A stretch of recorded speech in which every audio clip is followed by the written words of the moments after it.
right? And I'm gonna be the bad guy, so nobody else got to be the bad guy. I seen her put that FAMU shit on. That FAMU jacket look good. Man, don't make me fucking unfriend you. You talking about Let me Marvel? finish. Let me finish. Just hear me out. She didn't do so bad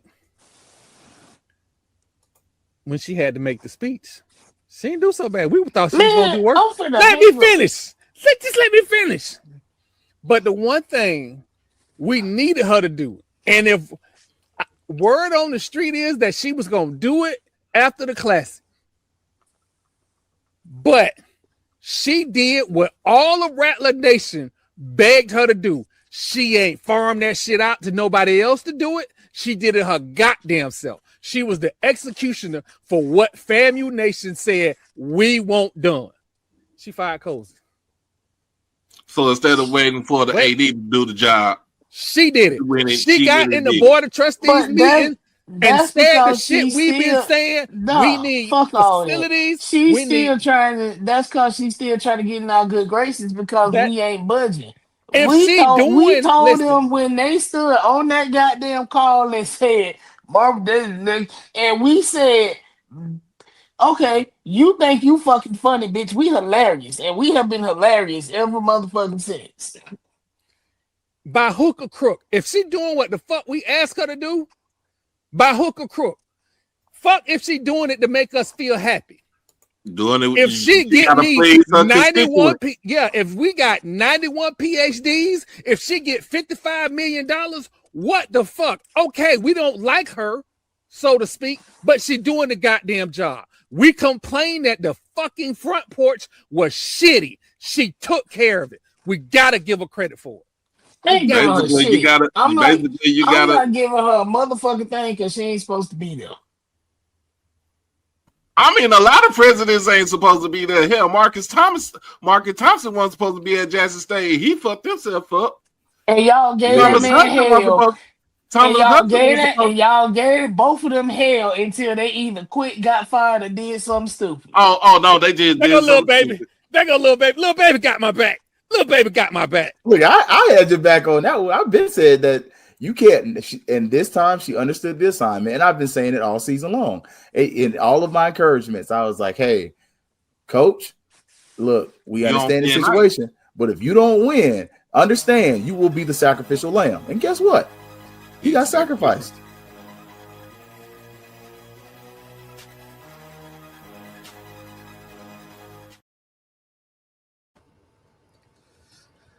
Good evening, ladies and gentlemen. Welcome to another edition of Strike Season Podcast. I started off with that clip for a reason. I think we left out some stuff because when you try and do YouTube clips, you want to get digestible content. So a couple things I wanted to leave out. The statement I made that President Marvel was saying what we've been saying we needed, facilities upgrade, NIL, those things are the things that we had said. So that was left out. Also, I want to clarify something. The article on fatmouthsports.net addressed the Board of Trustees meeting. My glasses look crooked. The Board of Trustees meeting on Thursday. I erroneously said that was about the coaching hire. That is about President Johnson's agenda, her action items. So it may very well be that we talk about coaching contracts. Coaching announcement may happen between now and then. The agenda items haven't been fully fleshed out, so we were premature in that statement. Should that change, I will update the article again and say, hey, they're going to talk about X, Y, and Z, even if while I'm watching, and I'll be having surgery. So if I come out of surgery and it says, hey, this was discussed, I'll update the article just to be journalistically correct. That being said, I want to bring up our host, Marlo Holiday from HBCU Overdrive, and the lady of Fat Mouth Sports, Danny, is also here tonight. Hey, man, y'all give everybody a round of applause, man. We about to get into it tonight. What up? What up? What up? It was colder than a polar bear toenails out here in Texas, bro. Well, the AC was on, and it was 53 degrees Troy outside. Can't hear you. Can you hear me? Uh-uh. I can read your lips. I just can't hear you. Oh man, Oh Lord. Can anyone else hear him? I can hear you. I can hear. Oh, you can hear him? Oh, so it's my raggedy phone then. Okay. I'll be Go back. back in the Let me get phone. this together. Look, little baby, look. I gotta be honest with you. So there's another background that I'm gonna premiere tonight. That y'all gonna get to see. But the bishops, y'all saw me with the bishops, and it was a bunch of white guys and one black guy. And shout out to the gentleman from Prairie View A&M. He took the image of the bishops, made the brothers all black, put them in, or I made them all black, and then the brother made them in the orange and green robe. So that was definitely something special. Hey man, what's the first tag on the agenda? Because I know y'all was at the Celebration Bowl. I'm mad that I couldn't make it. So We're gonna try to get that next year. all right, so that's a sore spot. So let's address that. Fat Mouth Sports was approved to go to the Celebration Bowl. However, I was not able to make it because I got bumped, whatever. But I was not able to make it. Marlo and Eddie were there, and their credentials were not at the pickup, and they were approved. So we don't know what happened. Fat Mouth Sports was at the Celebration Bowl, was going to cover the Celebration Bowl, and for some reason the credentials weren't there. It was not a unique situation to Fat Mouth Sports, so I don't want to, you know how I like to make stuff about us and how we the bad boys and all that. It wasn't that. It was more than just us that didn't have their credentials that were cool. You could have used. I mean, you would have called me or texted me. You could have used mine. It didn't even matter. Man, Miss Jinx was on top of everything, and what I try to stress to people is Miss Jinx ran that thing like a tight ship because she had done it for so long. And so when you have a change in regime, sometimes those systems get lost. And I think that was the case more than anything else. I'm not blaming anybody. I'm a little disappointed, to say the least, because, you know, we was ready to, you know, do some things. That being said, look, I don't know what Marlo is gonna say, but I'm gonna say this. I'm gonna keep feeding y'all the red meat. Y'all gonna keep getting the papal smoke. Y'all gonna keep getting the conclave of bishops until they make their announcement. Would I have preferred them make an announcement before now? Yeah, absolutely. Absolutely. I would rather for you to do it before Christmas time, man. Like before Christmas. Don't wait till the new year. Do it Christmas time. Get them up in there. Then when the new year comes, he up and rolling. Yeah, it's the problem that I have is that the school is about to shut down. People are about to leave if they haven't already started leaving. So, what kind of fanfare, you know, the hoopla, the pomp and circumstance you're gonna have when the 100 gone? You know, all the mechanisms in place to make this a big splash higher are going to be gone. So, is this Ash? I hope to God that ain't my son hollering about 6'7". That being said, what do y'all think about Quinn Gray to FAMU? 6'7", 6'7", 6'7". I mean, shoot. I think it's a good. I mean, look, it'll be a great hire for FAMU. Because you know, in a sense, people said, you know, the last coaching cycle y'all had, a lot of people said they wanted Cozy. Some folks wanted Quinn Gray. Some folks wanted Billy Rowe. Other folks were still stuck on Willie. I mean, it's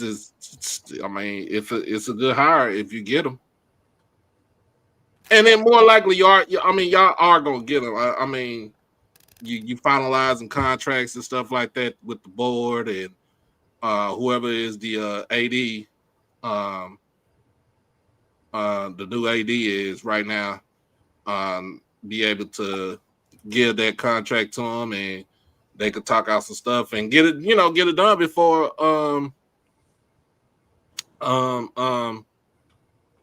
the portal opens up, officially open up, because it opens up January the 2nd. and a lot of people get confused because in season, if there's a coaching change, you get two different windows. You get a window when the coach gets fired. I think it's like 2-week window. And then when the new coach get hired, the kids that are, you can't announce for the portal for like 2 weeks. So 2 or 3 weeks. So the coach can try and attempt to keep those players. That doesn't work here because we're so close to the actual portal open that kids can announce to go in the portal. And when the portal go opened up, they can leave. So there's nothing preventing them from leaving. But I will tell you this though: if you get Quinn Gray, you're gonna have you a quarterback. You're gonna have you a rental quarterback for 1 year.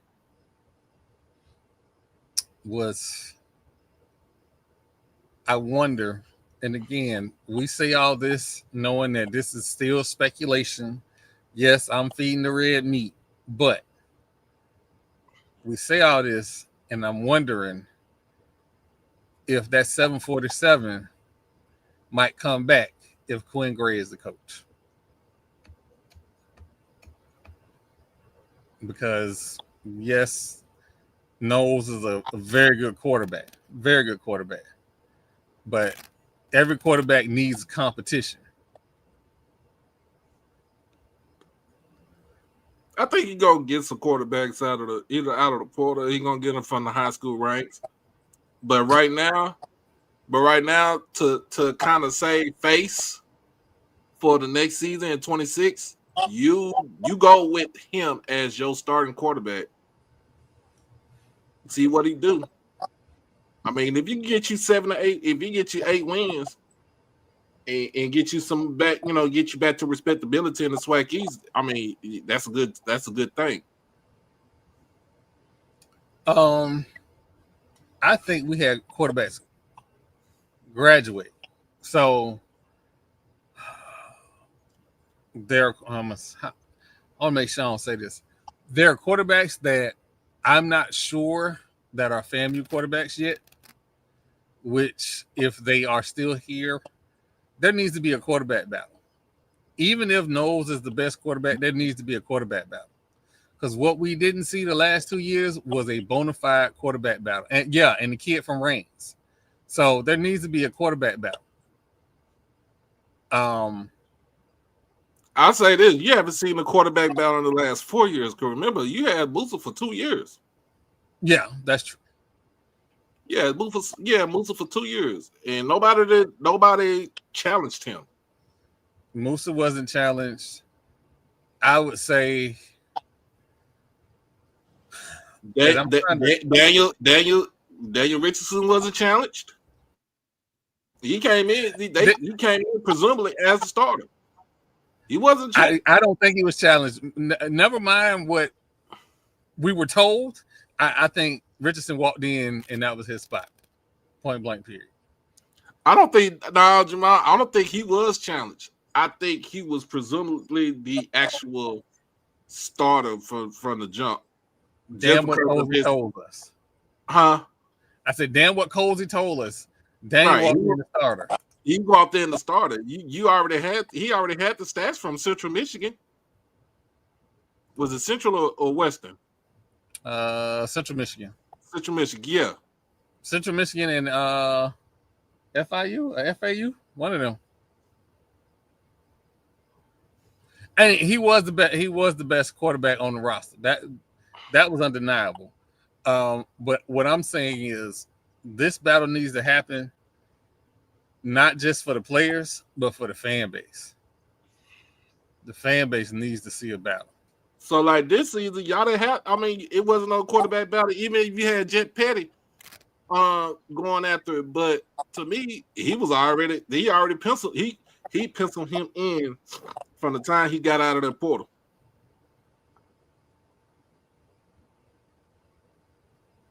To me, in my opinion, he was already penciled in. I'm gonna leave he who must not be named out of a lot of this discussion. I don't Listen, see no we problem. already know this. We already know I this. think Cozy hung his hat on him thinking he was smarter than the system, and it didn't work out in his favor.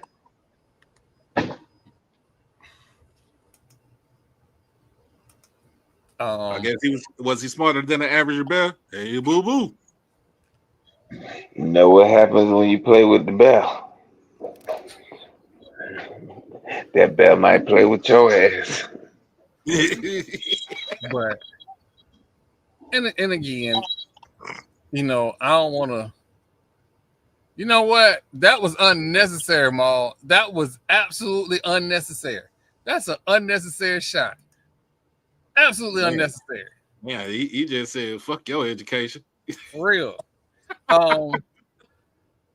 But I'm trying to put positive spins on it. We got to get this moving. I'm not finna be like everybody else who got all this stuff to say. We got to get this moving. For real. And for you people who play in the snow in the wintertime, make sure when you say FAMU is in disarray and chaos, make sure you say 17 national championships with that disarray and chaos. Y'all ain't never have to deal with a Jeb Bush. Y'all ain't never have to deal with a Ron DeSantis. Yeah, we have. You got to start naming names. Yeah, we have. People start talking crazy. In Texas, we dealt with a W. But you ain't up north in the snow. You ain't in that north and eastern area in the snow. But again, yeah, baby. They was talking crazy. They was talking crazy, but can't be adding up the national championships. Like, we can put national championships side by side and talk about disarray, but then I'll be the bad guy. So I'm trying not to do that. I'm trying to be the good guy. No, wait a minute. Hold on. Wait a minute. If you do that, then we turn into HBCU nightly. No. We can talk about how many times these other schools have been the number one HBCU in the country, or the number one overall school in the country. Like, we could talk about that, but that get quiet. People stop talking when you go to that lane. I didn't mean to wake Marlo up. My bad, y'all. That's on me. So the Celebration Bowl was this weekend. Like Doc said, the Celebration Bowl was this weekend. Let's talk about that. And before we get into anything, we need to discuss the rule, right? The rule on the controversial play. And this changes nothing about the game because it should have never gotten to that point. And we'll get to that later. We'll get to that later. But the rule is, and I know what that Hall of Fame HBCU coach said. Unfortunately, coach, and I ain't one to be disagreeing with a Hall of Fame football coach. We talking about Buddy Pugh? No, I'm talking about Coach Simmons. The plane of the goal line goes infinite to the sky, not infinite horizontal, meaning if the ball is out of bounds and crosses the goal line, it's out of bounds. If the ball is inside the pylon and the player goes out of bounds, it's a touchdown. But you got to be in bounds for it to be, a 2-point conversion. You got to be in bounds. That's one. So that's the rule. No controversy. I'm not arguing with nobody. I'm not taking anybody's win away or nothing like that. That's just the rule. Now, Doc, I'm interested to see where you say this game turned, as opposed to where I say the game turned. Game turned in the third quarter.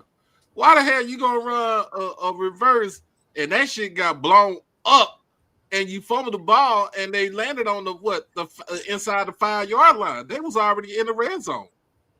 Why? Look, Cam Peters was having a hell of a game in the first half. The man had over 200 yards passing in the first half already. Yeah, one receiver already had 100 yards in the first half already. Why change up your game plan? Both of them couldn't run the ball worth the shit. They could not run the ball. They couldn't run the ball. Cam Peters was Mr. Everything, Mr. Do It All. He was the leading rusher on the team for Prairie View in the game. Leading passer. He didn't turn the ball over. He didn't. That's one thing he didn't do. He did not turn the ball over. But at the point you up 21-0, you about to make Chinsbury look like Dan Quinn. Oh, wait, no, I ain't say Dan Quinn. You about to make him look like Marv Levy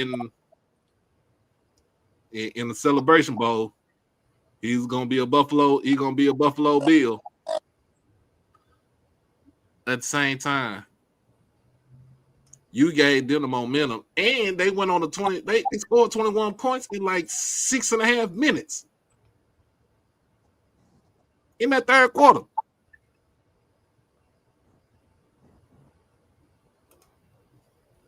You should never get the game away. They gave the game away. That also lets you know that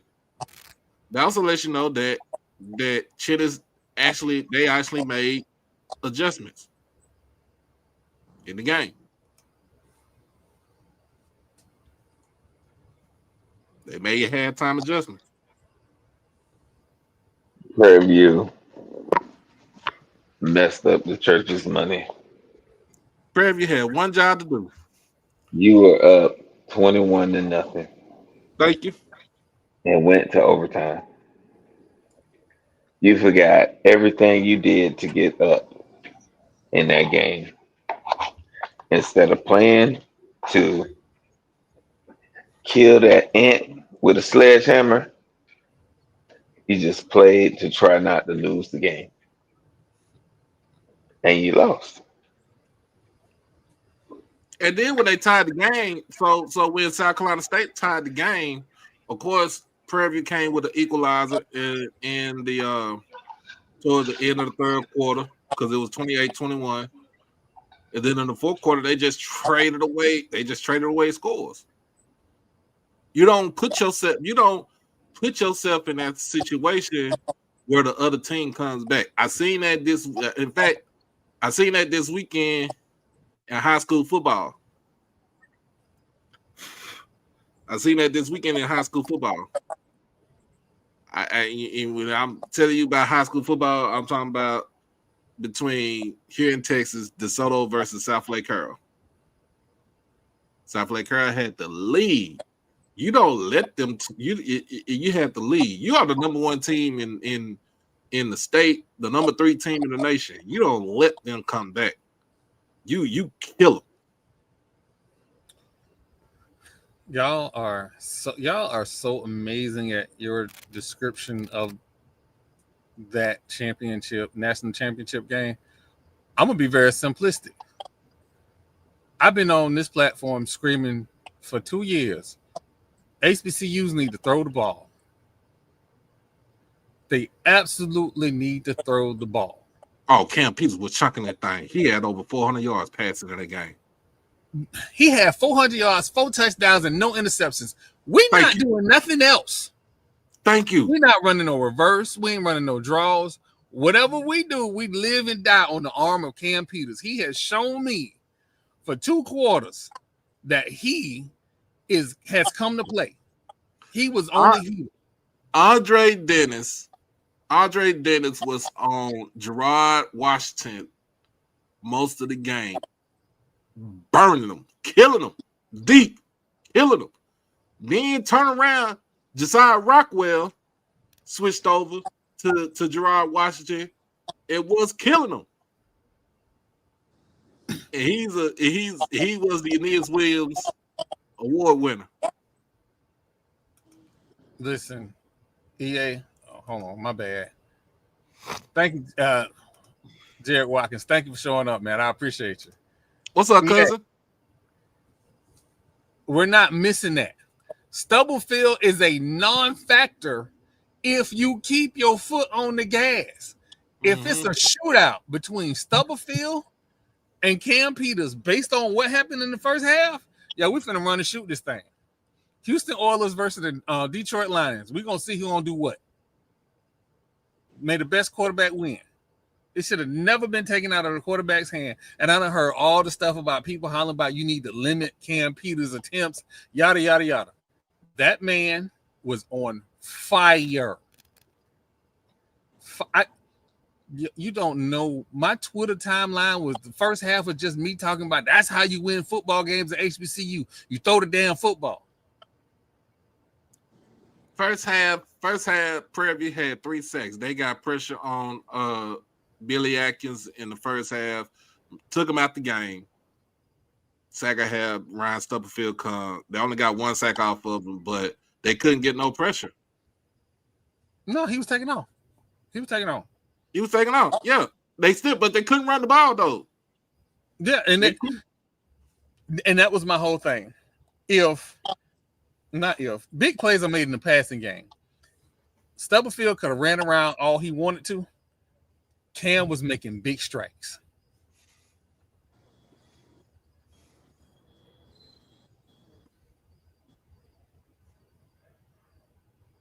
Yeah. Wow, we're not gonna do that. We're not gonna do that. Them people came in. You know what? Here's why we're not gonna do that. Because why not? Here's why. Why not? 3 times out of the last 5 years. What is this? 3 times out of the last 5 years, they've been in the SWAC championship game. These people got 6 black national championships. We're not gonna do that because we know teams that have been, especially in that upper Northeast, and have blown the church's money. So the PV disrespect is wild. Absolute wild. Forget that y'all rivals or whatever. The disrespect. Who rivals? They not our rivals. We never called them our rivals. Their natural rival is Texas Southern. Yeah, no, it's listen. And Grambling, that's it. Oh, it's TSU. Okay. Natural rival is Texas Southern and Grambling. Yeah. Shout out to Yard Talk. That family, that Christmas dinner gonna be something serious.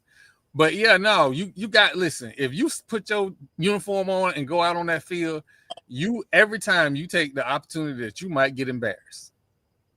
So you play like it's your last. And we don't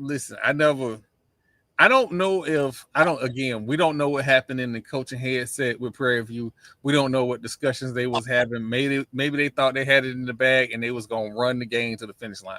I don't know. Oh, another thing that I'm gonna tell you, another thing that PV did that lost in the game.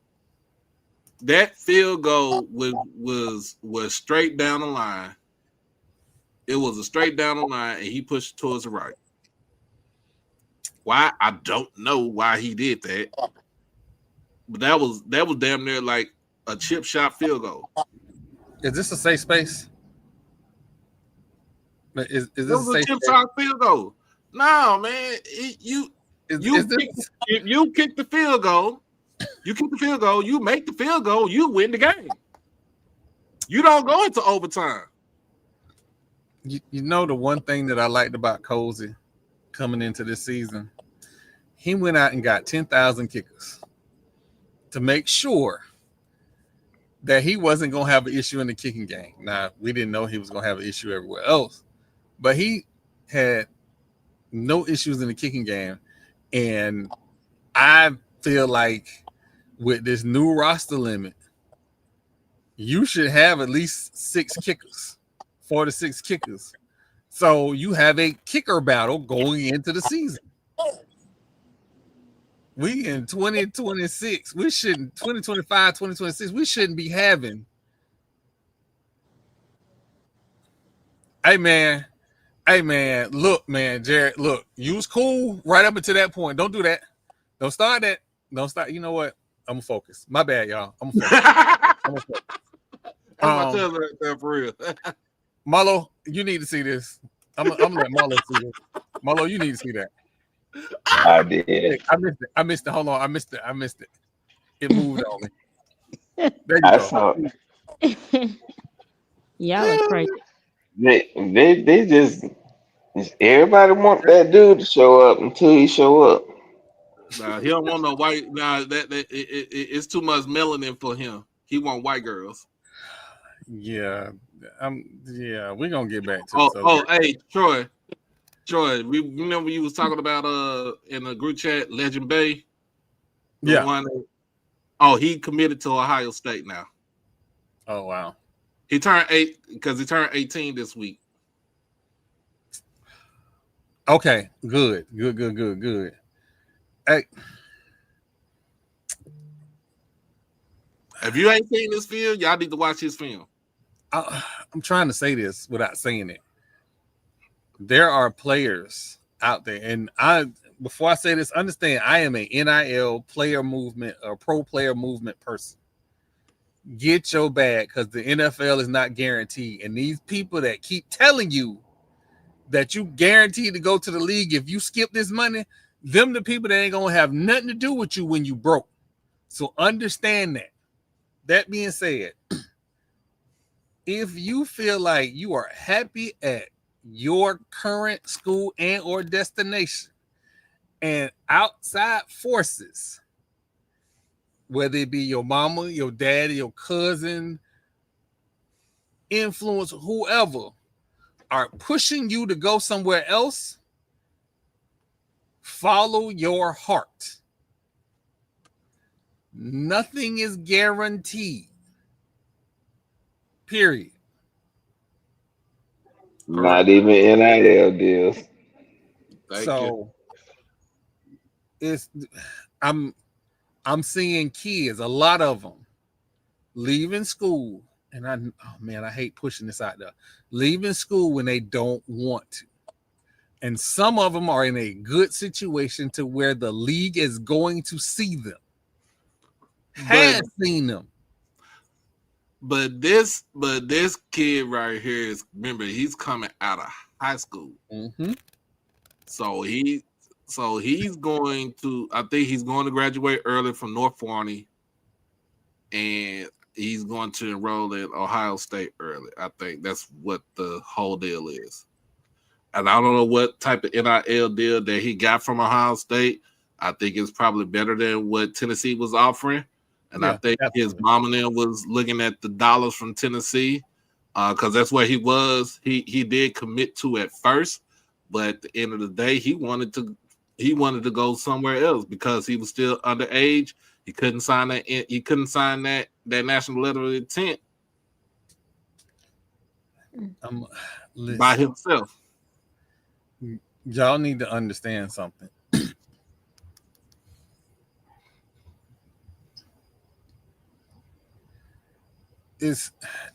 Y'all need to understand something, right? A few things. Jared touched on it, but we're gonna dig into this just a little bit, and then we're gonna move on. These institutions are doing two things. One, they are using NIL as negative recruiting to help them. What I mean by that is NIL, roster limits, all this stuff was put into place to make the landscape competitive. Well, not just that, but part of it was making the landscape competitive. What you didn't want is Oklahoma, Alabama, whoever to just hoard talent and not have to pay for it. Mm-hmm. Now you have to pay for talent, but the schools that can pay for talent, they are hoarding it. They are using NIL to hoard talent. So the trickle down effect is that kid that probably would have played at the G5 school or the top FCS school, he is sitting at the P4 school or the A2 schools or A4 schools, just sitting there doing nothing because there's no room for him to get on the field. But for 1 year, he got a bag. Well, I'm gonna tell you this: this kid gonna get on the field. He's gonna get on the field. I wasn't specifically talking about him. Yeah. But if you pay attention to who I'm talking, you know who I'm talking about. Oh yeah, we talk about him. We're gonna talk about him too. Yeah, Texas Tech, man. Yeah, they gonna play. Texas Tech gonna pay players, but at the same time, they're gonna get on their field. Texas Tech ain't like other schools. No, Matt. Texas Tech ain't like one of them other schools. Texas Tech has a plan. They have a system in place. They have their coach says, "This is my schemes. These are the type of players that I need. These are the players go get." And their GM goes and hunts players to fit their system. And then separate from the school, the third-party NIL collective goes and hunts those players too. So Texas Tech ain't playing. We've been saying Texas schools was finna take off. Was finna take off. I just didn't know Texas Tech was going to surpass Texas. I couldn't see coming. Oh, I saw that coming a mile away. Once you read about that, I knew they were going to overtake University of Texas. Even if Texas, University of Texas got the oil money, and then Texas A&M got oil money too. Texas Tech really ain't got oil money, but it's an engineering school. Mm-hmm. And then the reason that I go so hard about Fang Exchange and whatever your school collectives are, donate to your collectives. But I go so hard about Fang Exchange. The thing about Fang Exchange is that, if we get 5,000 to 10,000 people to do $20 a month, these kids ain't asking. The kids on this level ain't asking for millions of dollars. They asking for rent. They asking for summer school nutrition. They're not asking for the crazy numbers that y'all think they are. So, it is what it is. I know we talked about this too.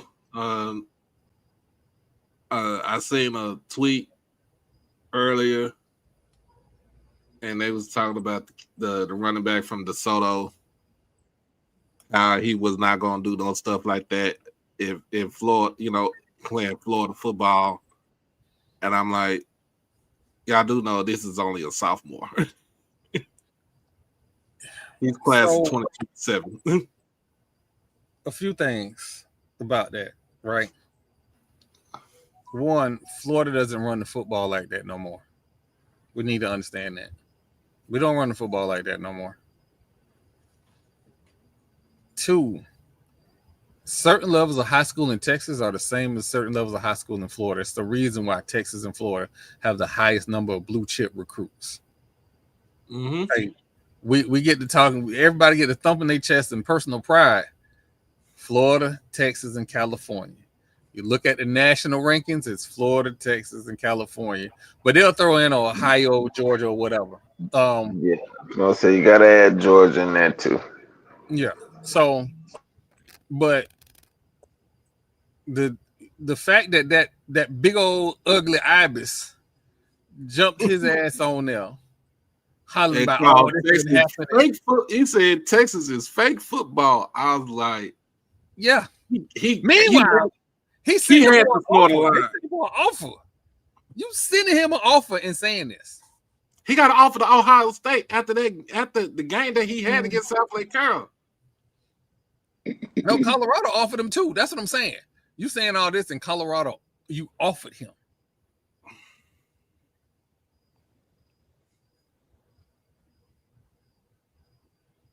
Pimp Shoes School. Who is Pimp Shoes mascot school? Wait, what? Hold on. Wait, what? Y'all got see, I know I be making up school names, You got to He tell me. talking about Lagway. Oh man, the boot skins. Let me tell you something.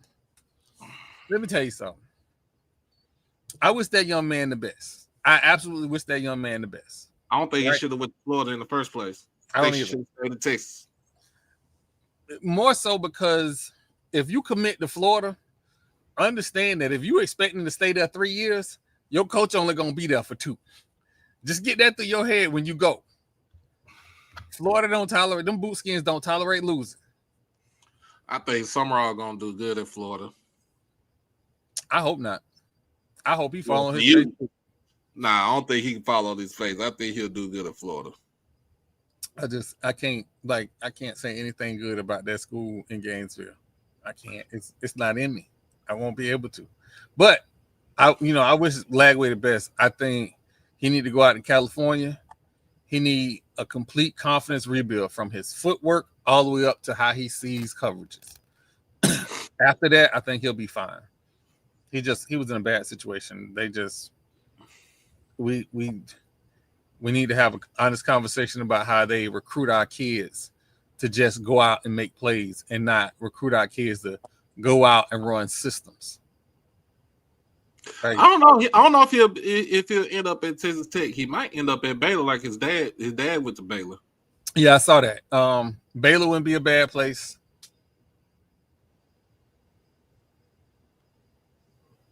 I mean, you still got SMU. I don't know. Well, he'll be in a battle with Kevin Jennings, but I don't think he'll be the starter there.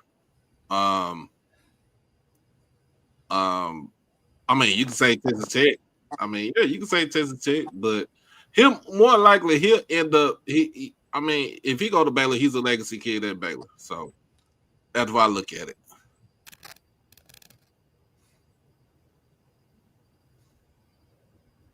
Yeah, that's another thing. One day we're gonna have a whole show about that whole super teams in high school thing. I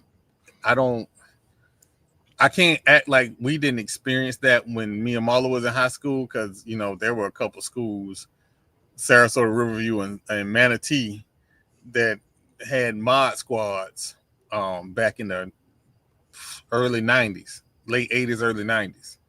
So it's not new. Like a lot of people want to I played against Tommy Frazier. I not. played against the Sarasota Review team when every starting person and backups went D1. Every one of them. Yeah. This ain't new. This ain't new. And then I look at it. Sarai Baker, sophomore. The boy has. Yeah, he got offered by Ohio State after that game. You said Colorado offered him too, but to run for like 1,700 yards and like almost 20 touchdowns in the playoffs. Because remember, in Texas, we played 6 games to get to the state championship game in the playoffs. It's kill or be killed in Texas playoffs, especially in the higher divisions. And to do it against South Lake Carroll, man, that was I watched that game after the Celebration Bowl, and I was like, you know what? It don't make no sense. And for him to end the game to kill their will on a 99-yard touchdown run, looking like Tony Dorsett back in the day.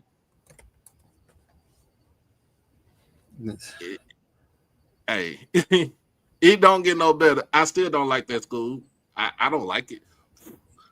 I hate that green and gold. Ugh. Made me want to throw up. Fuck DeSoto.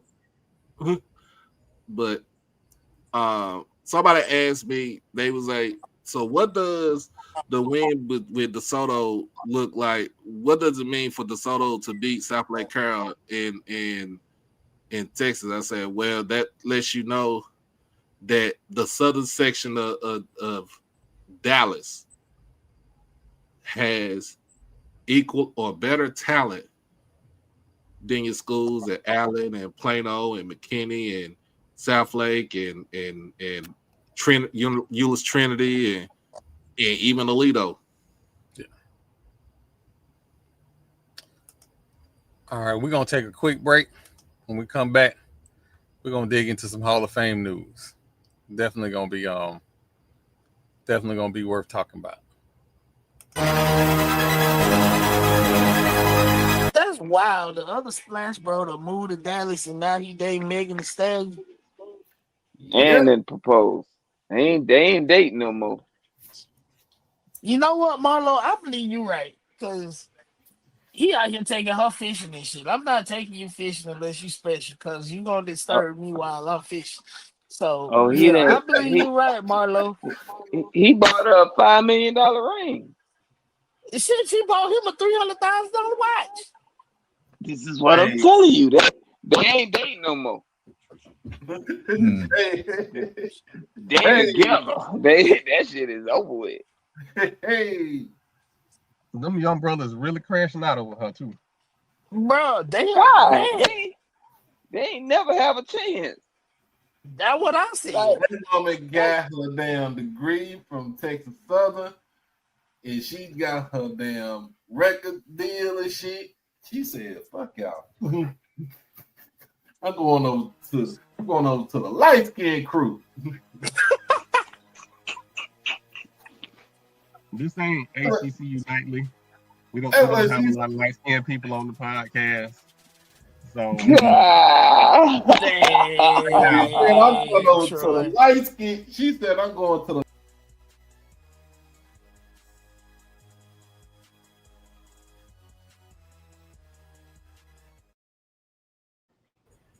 Shout out to Cooper Flag, aka Oak Cliff Coop.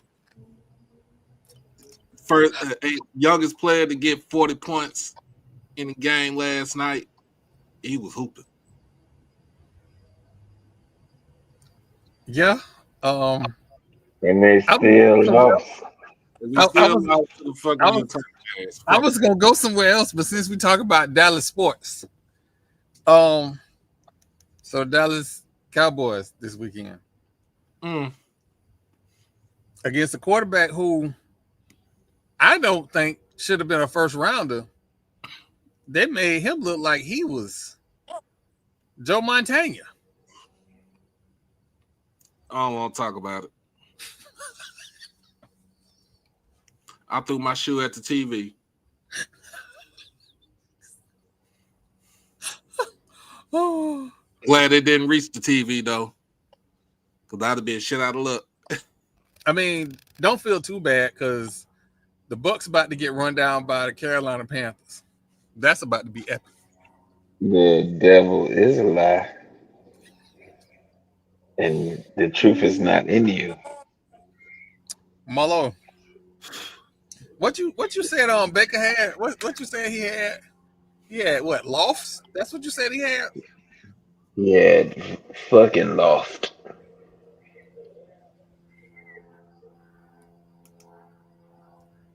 I'm not sure why. I don't know what's going on with that. I mean, but he comes in on, I think Bell comes in on the nickel. He's a nickel safety. So it's just not like you can put up 30 points, but if you're giving up 31, you're gonna lose every damn time. Yeah. So it ain't on Baker. He should play better. But yeah, the defense played atrocious. And the head coach. Y'all went to the game Sunday too, did you? I did. It was on Thursday. Our game was Thursday. Yeah, y'all went to the game Thursday.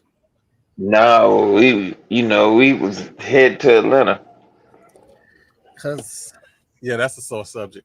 We're gonna move on. We're gonna move on. I will say Phillip Rivers playing in the NFL football game, looking like the player that ate Phillip Rivers. I expected that performance. I didn't expect him to go bombs over Baghdad. Y'all thought he was just going to get off the bus, not completely in shape, and throw it 40 yards downfield. That wasn't happening. That was not happening. Check down Charlie. I will give credit to his offensive line. They were trying to make sure he didn't get lit up for real. Like, they did him a solid. So, but also, y'all went and got 108-year-old Phillip Rivers, who should have been getting ready for his Hall of Fame speech at some point. I don't know when. Instead of picking up the phone and calling Cam.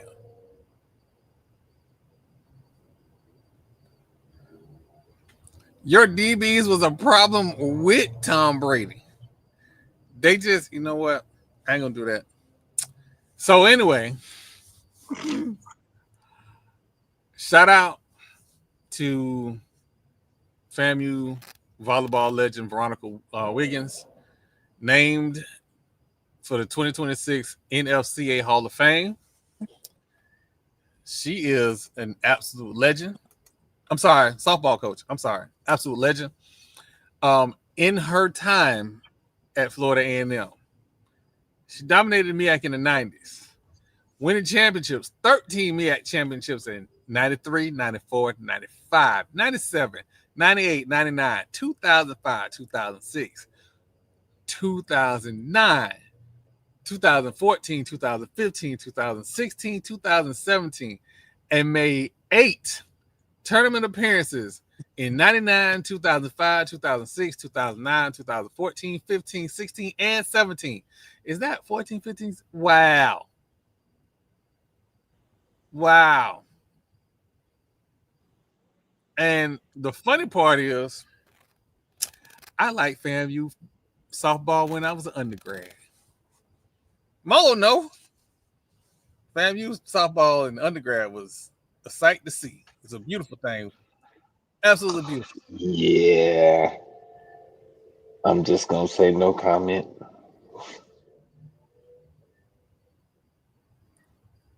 You know what? I'm not doing this with you today. I'm not. I'm just saying we've moved on, but I can say that their program was very fruitful. I'm gonna just put a pin in it right there. This was we need Danny right now. We really do. We need Danny right now. I'm But here. shout out to Coach Wiggins, FAMU legend. I would love to. Hopefully we get out there during the season and get a chance to interview Coach Wiggins. I'm sure she'll make her rounds back to the high 7 hills. So hopefully we get a chance to interview her. But yeah, absolutely amazing. So we talked about some transfer portal stuff. A big name in HBCU land that is in the transfer portal is Andrew Body. And in a group chat, it was saying, likely landing places for him and good spots. Y'all know how much I love Florida State, right? Let him come over Little bit. Let him come over to on the other side of the Game Street. Nah. It's a lot of places I want to see him at. Don't go to Florida State right now. Just me.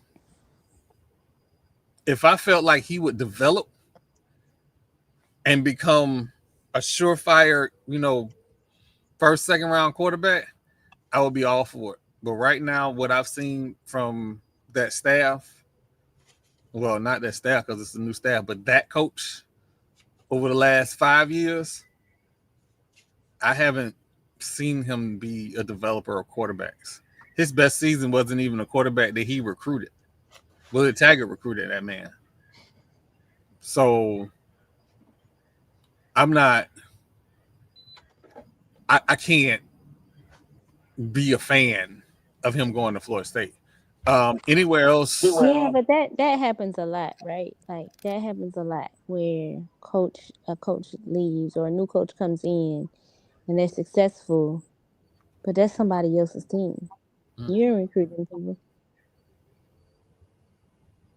So, but you know, it is. I wish him the best. We're still gonna watch him. We're still gonna wherever he goes. We'll still end up seeing him play because he's that kind of guy. But I most certainly enjoyed watching him play HBCU football. And somebody put up in the chat that they got a cousin that wants to go to an SEC school. You trying to talk to him about going to an HBCU school. Here's what you do: take him to an HBCU game. For sure. And don't just experience that. Don't just take him on Saturday. Don't take him to no Bethune-Cookman game because we are not trying to turn these kids off from that experience. Lord. Every week.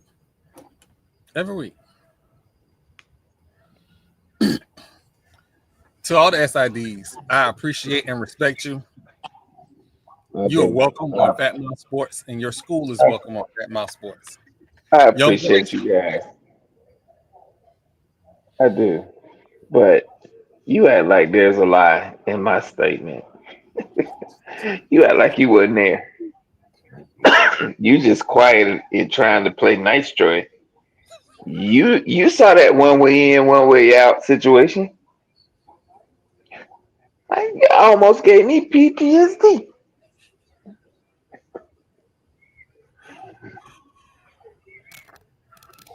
And that, ladies and gentlemen, is Marlo's weekly beat up on BCU moment. I got some more, but I digress. No, we don't, Matt. We do not. Quit trying to egg him on. Let it go. Oh my God. All right. So we are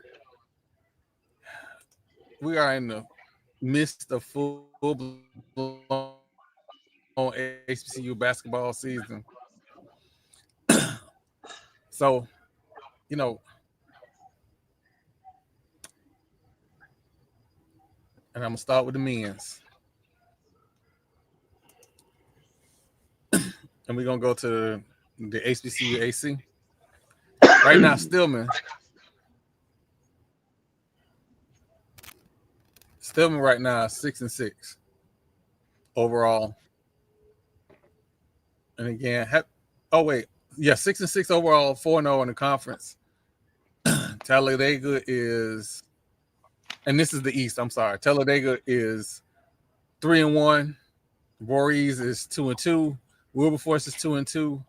Oakwood is 2-2. Rust is 1-3. And then Fisk is having a difficult time at 0-4. In the South, right now, I want to make sure I say the West. I'm sorry, the West. Philander Smith, is that correct? Philander Smith out of Arkansas. They are 11-1, 4-0 in conference play.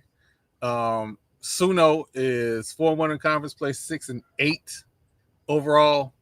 Tougaloo, Mississippi is 3-1, 5-6. 3-1 in conference, 5-6 overall. Dillard is 4-3 in conference and 8-6 overall. I gotta check and see what happened with them. Hold on, I think I was expecting them. They lost to Philander Smith. They lost to Philander Smith. They lost to us. And I forget who their other loss was. But that's a lot of. I don't know that they've played that many conference games. I got to look at that. Yeah, that's a lot of conference games. They shouldn't be 4-3 in the conference. Yeah, let me. Yeah, we'll update that when we find that out. We'll update it. Paul Quinn is 1-3, 6-7 overall. They're having a rough season. Houston Tillotson, is that correct? Tillotson? Houston Tillotson. Tillotson. I'm sorry. Mhm. Tillotson is 1-4. Wiley is 0-4, 1-11, and then Virgin Islands is, I don't think they've played a conference game. They're 2-6 right now. So how does that? Yeah, Okay, they're in the conference, but they're not. They don't have a conference schedule, if that makes okay, sense. So they're, because of travel and things like that, they are not required to play a conference conference slate. So okay. it looks like Dillard's conference schedule is correct. They've already played. Well, it's incorrect. They have 2 conference games that are marked as conference games against Tougaloo. Oh no. That is right. Tougaloo's in the division. So they've just played 2 more games than most people in the conference. So Okay. they've got 2 games against Tougaloo.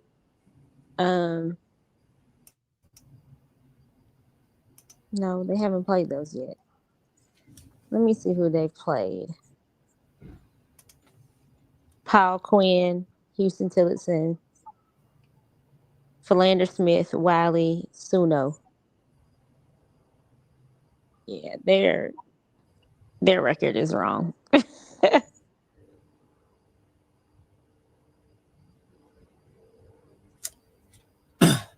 Well, we'll reach out to the AC staff and try to get a correct record by next week. Hopefully, we'll talk about that later on in the podcast too, about what the futures hold for the platform. We'll talk about all of that in a little bit. The women.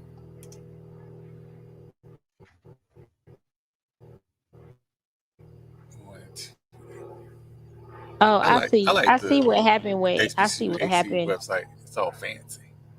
Oh, thank you. We trying. I see what happened with them. They got games against um who is this? St. Thomas and Virginia Union that are marked as conference games, and they're Okay. not. So Okay. yeah. So they're On the actually women. 4-1. It looks like in the Okay. conference. Mm-hmm.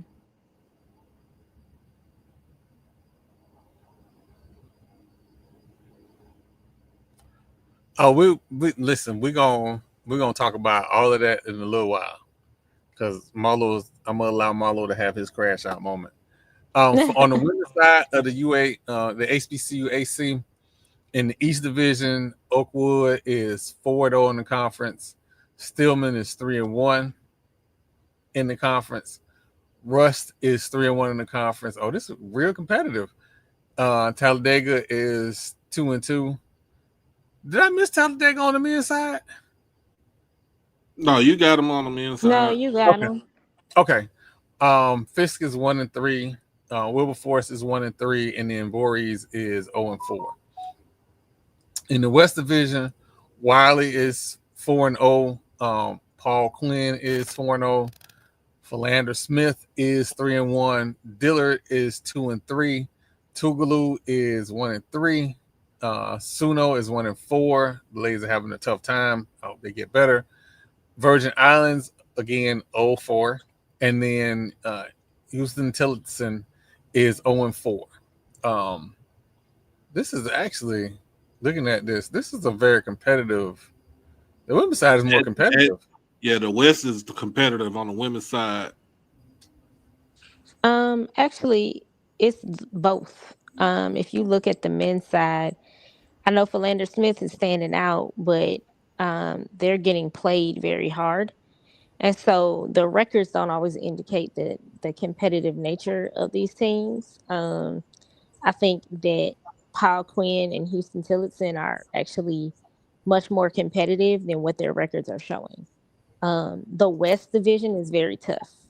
You've got Tougaloo, Philander Smith, um, Wiley Suno, Dillard, Paul Quinn, and Houston Tillotson in that division. And they just beat up on each other. I think the West on the women's side is the same way. That you're looking at a very tough division. The West Division for these two sports is it's tough, and so I think that the records that you see are not really indicative of the level of play. For instance, Suno has struggled the last two games in the conference, but um, their losses, except for two, or I'm sorry, except for one, they've been very close. I mean, they lost by 2 points, 3 points, and so you're looking at a tough division. The West Division in our conference is insanely tough.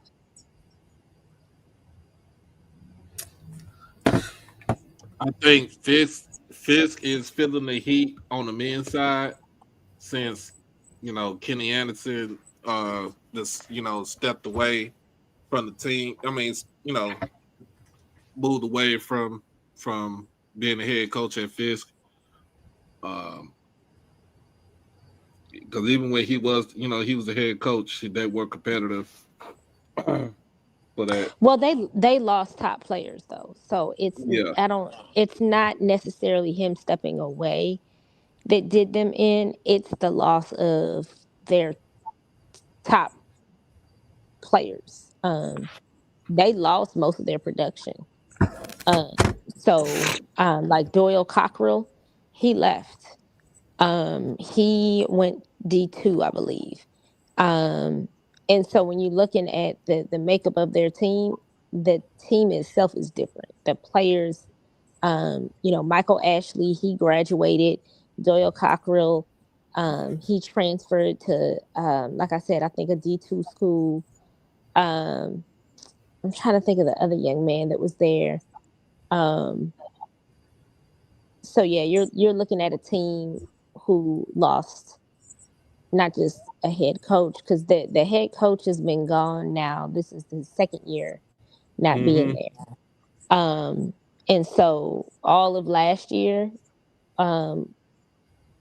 they had Doyle Cockrell, who was lighting it up, Michael Ashley lighting it up. And so they lost their two top point getters and their top rebounder.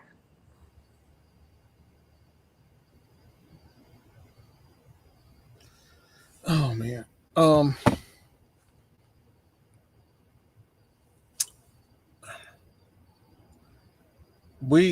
right. So I was trying to wait till later. It is our goal to make a pop in to everybody conference at some point this season when it comes to basketball, softball, baseball. I'll make sure I'm not missing the sport, but the spring sports we're gonna try and pop in. Now, for me, I'm gonna be limited to start until January, probably the second week of January, because I'm having prostate surgery on Thursday. And apparently, doctor called and told me that today is my last day eating solid food because tomorrow I got to be on a whole liquid diet. I don't know how I feel about that, but I got to do it. So you're gonna have real clean colon. Oh, they want me to do the whole enema and laxative thing, the whole 9 yards. They want me to be completely cleaned out. Oh yeah, that's what they do.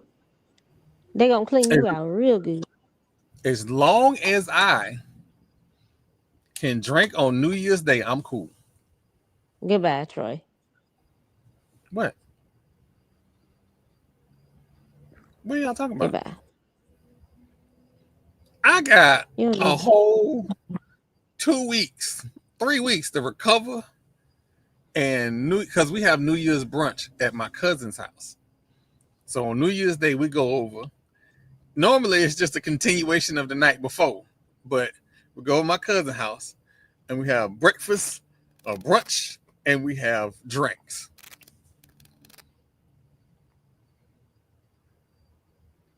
You know what, Matt? You're supposed to be on my side, dog. You're supposed to be on my side. I got this botanical gin that's just sitting there with my name on it. And I was waiting for a big family event. But anyway, I digress. So so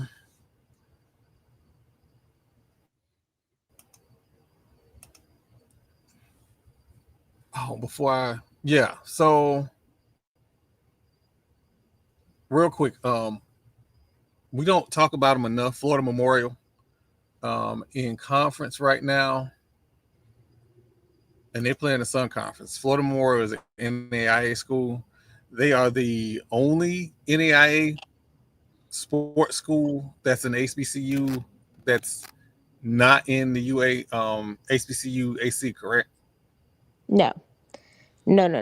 So we have 22 HBCUs in the NAIA, and 15 are in the HBCU AC. So like Florida Memorial, Langston, Xavier, I'm trying to think of other schools. I'm drawing a blank. Oh my gosh, that's so bad. Lord, I'm drawing a complete blank. How I'm only naming 3 that aren't. Golly, I used to know these like just like the back of my hand, and now I can't remember. It's okay. I need to go back. Yeah, it's okay. Arkansas Baptist is another HBCU. Harris Stowe, Jarvis Christian, Langston, Morris College. They're in South Carolina. Is Barbara Scotia? No, they're not NAIA, is it? They're not NAIA. No, the Division Texas 2. College. Yeah, Texas College. Mm-hmm. So those are the schools. So you've got Xavier, Texas College. Who else did I say? Say Xavier, Texas College, Jarvis Christian, Morris College, Jarvis Christian, Langston, Harris Stowe, and Arkansas Baptist. So those are the Florida Memorial. Those are the 7 that are not in the HBCU AC. And to be clear, the head coach at Langston, I'm still trying to figure out why he not at a Division I HBCU, but I'm not gonna kick that dirt up. Well, they tied at 6-1 right now in the Sooner Athletic Conference. They 10-2 overall. In other words, they still doing the same thing they were doing last year. In the last couple. Then Florida Memorial. Florida Memorial is 2-1 in conference, 6-3 overall. They're in 4th place in conference. So, and you know what? I'm sorry, SAI. You know what? CIAA. I apologize, y'all. I didn't add this to the rundown because I forgot. My apologies. They were on my list, but I forgot to add it to the actual slate. So the standings for the CIAA right now, Virginia Union is 1-0, and realize they are just getting into conference play. So Virginia Union is 10-1 overall, 1-0 in conference. Lincoln is 3-6 overall, 1-0 in conference. Bluefield State is 2-1 in conference, 3-8 overall. Bowie State, and this is in the Northern Division, by the way.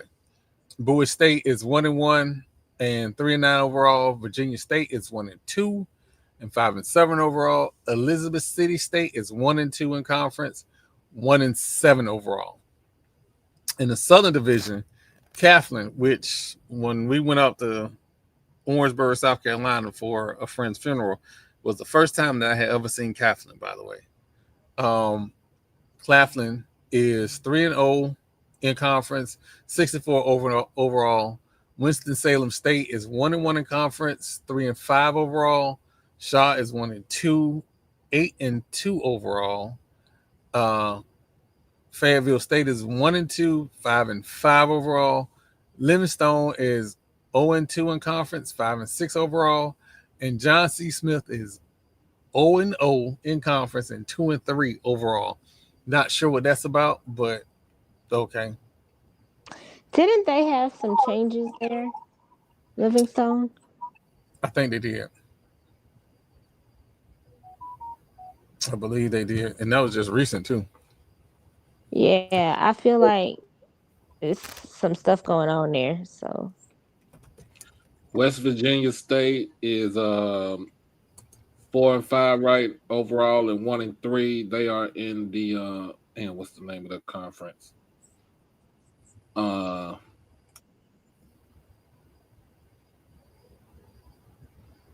think they in the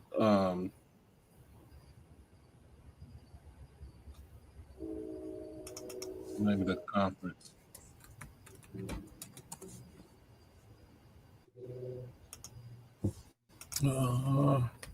Is that West Virginia State? Yeah. Is it? I don't think, is it the Carolina? I know Conference Carolinas.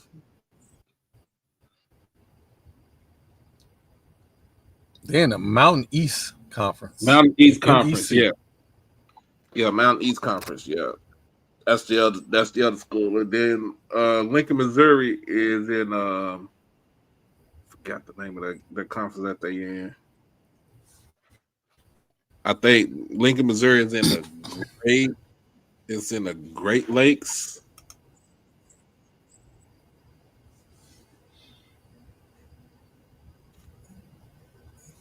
So the funny thing is, like, you got school like Paul Quinn that moved up to NAIA this year, is doing pretty good for themselves. Paul Quinn and Houston Tillerson. Yeah. I mean, at some point, we got to realize that sports is the front door. That is going to lead to people wanting to go to the school. So, we got to reach out to Edward Waters for basketball. I'm going to get on that after I have surgery. So, SIDs, be on the lookout, and we know who to contact at Edward Waters. But in the SAIC, Clark Atlanta in the East Division is 4-2 in conference, 6-3 overall. They got it broke out into divisions, by the way.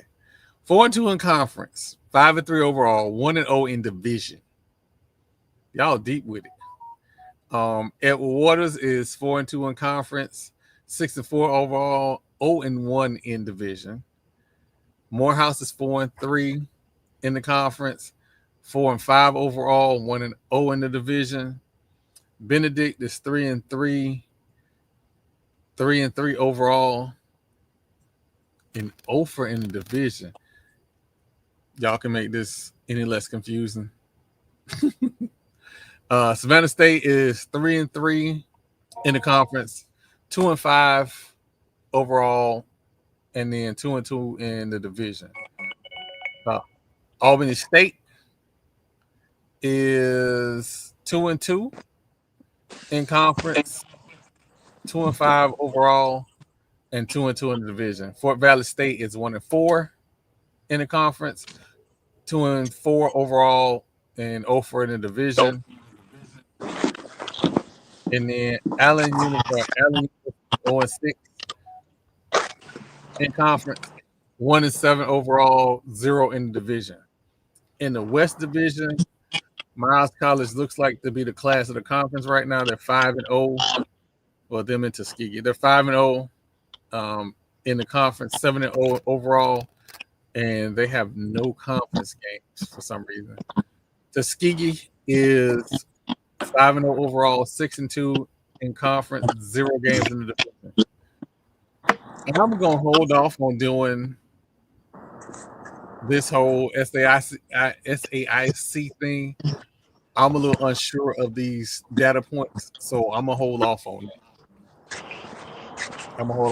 And as a matter of fact, the whole SWAC and MEAC, let's be honest, with the exception of some upsets.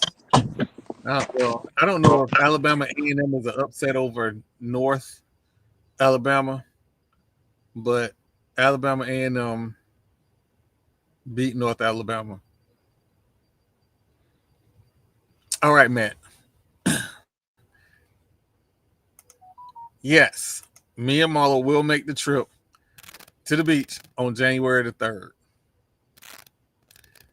And then I'm going to head to Buc-ee's so I can get me a crawfish stuffed chicken and get another lobster stuffed chicken. It's in the frozen section. I'm telling you, got to put it on the grill. It's amazing. It is amazing. But yes, we will be going to Cookman. Marlo, do you have anything to say about the trip to Cookman?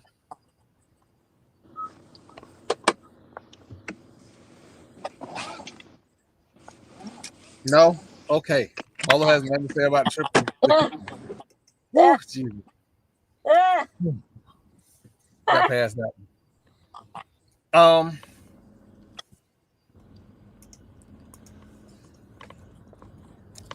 So, Matt, I had that brisket burrito. I had a brisket burrito, and before I was diagnosed with diabetes, I made a trip around their little bakery section too. Can't do that no more.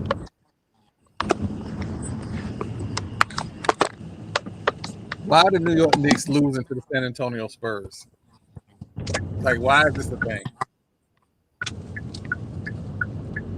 This absolutely should not be a thing. Matt, listen. My 9-year-old, I let him get whatever he wants because I was getting whatever I wanted. We had a little 2-hour drive back, and it was all good. All right, we're going to take a brief little break, and when we come back, we're going to start wrapping this thing up real quick. It would be incredibly hypocritical if I was to judge someone with multiple kids and talk about the sanctity of the Black family. It would also be hypocritical if I held myself out to be some holier than thou role model, which I'm not. I'm a human. I'm a man. I put my pants on one leg at a time. If I see a Kaylee's video on Instagram, I'm going to get in trouble. Oh, Lord. I am human. I am not holding myself out to be something that I'm not.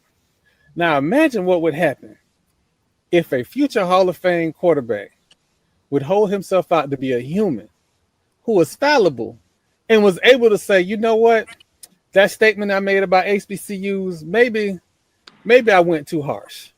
Maybe I went too far. Because the importance of understanding the God in you is that sometimes you can be wrong. You are fallible. Accountability is saying, I fucked up. Forgive me. Because even if nobody forgives you, the forgiveness is not for them to give you. It is for you to acknowledge that you need to be a better person. That's it. That's all it is. Now, that being said, anybody seen all Cam baby moms in the same room together? Because I ain't. But I'm gonna move on. I'm move on.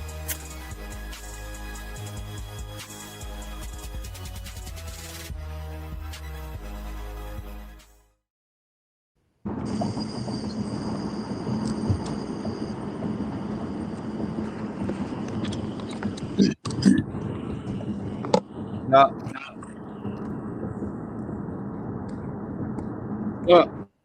Florida State got blown out again.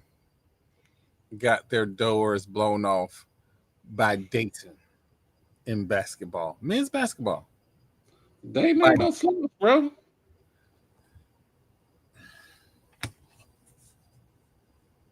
They ain't no slouch.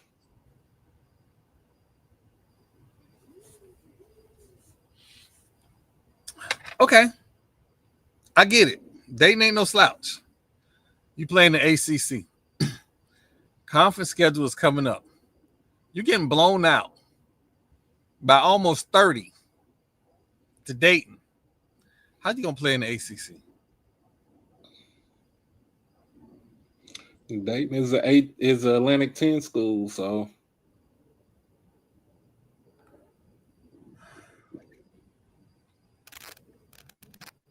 Florida State right now is 5-6. 5-6. We can go down. Go. This wasn't supposed to be the crash out. This wasn't.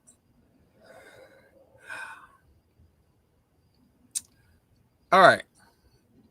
So this is I'm going down the schedule, right? This is who they've played this regular season so far. They played Alcorn State. Alcorn State. They won 108-76. They played Alabama State 101-64. They lost to Florida. This is what made me believe they might have a chance, some talent. They lost to Florida by 2, and I watched that whole game, and I was almost believing. They beat UT Martin 87-73. They beat Georgia Southern 98-72.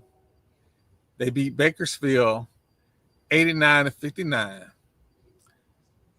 They lost to Texas A&M 95-59. They lost to Georgia 107-73. They lost to Houston 82-67.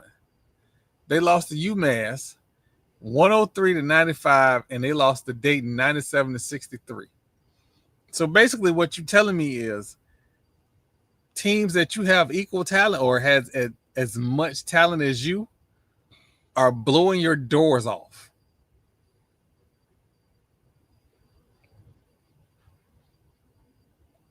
I had concerns about this hire, and I know what the recruiting class is for next year. Can you keep that class losing like this? That's the question.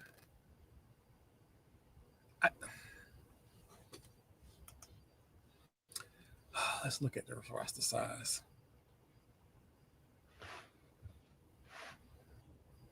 All right.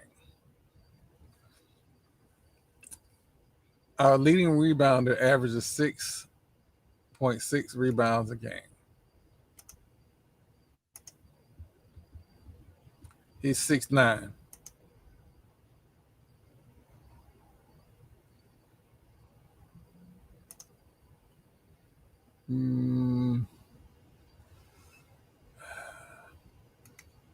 Robert McCray is our leading guard with 14.8 points a game.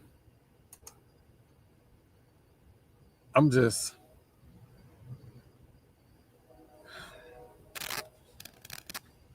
Doc, we don't have no centers.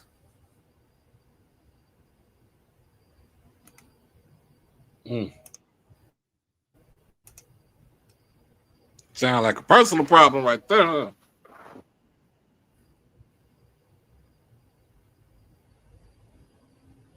We got a dude on the team that averages, they're 6'11". 6'11".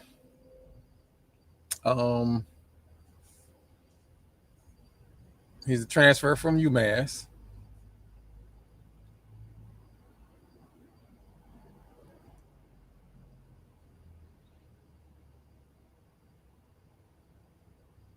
He's averaging 8 minutes a game. And he's a junior.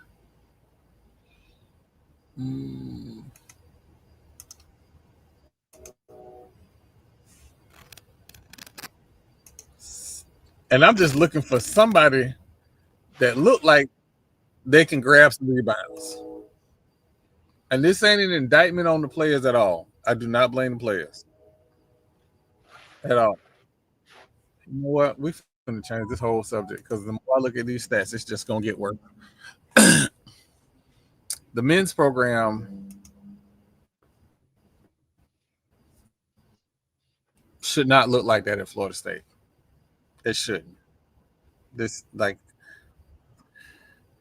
not trying to give grace. That's Dayton. You Florida State. You shouldn't get blown out. Blown out?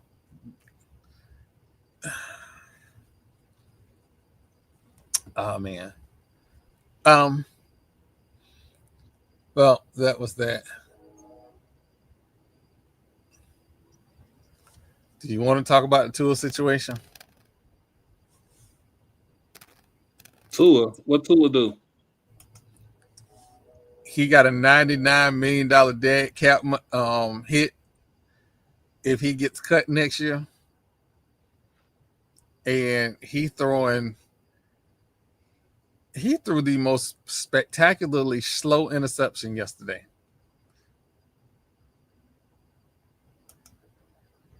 I don't know what I saw. Like, I could have called that interception yesterday. I never thought Tua was a good quarterback in the first place. I ain't either. But it's a guy coaching defense in Minnesota that probably was right about Tua. Brian Flores. Mm-hmm. So, but come on, Knicks, make it look respectable. Wait, let me turn on Prime Video because this is.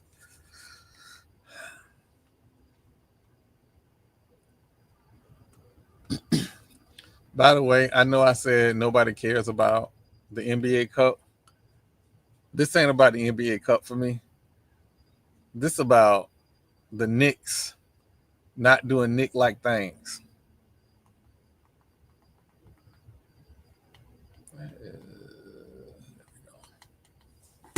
So.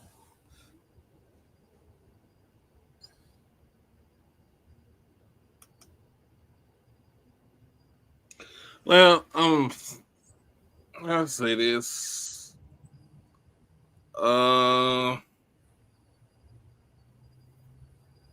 Terrence Bud Crawford retires undefeated today. Put in his retirement papers. You know, is he gonna actually retire? Because you know, boxers retire and then that money show up and they like, well, I can give it one more go round. I think he retired. Yeah. I think he's retired.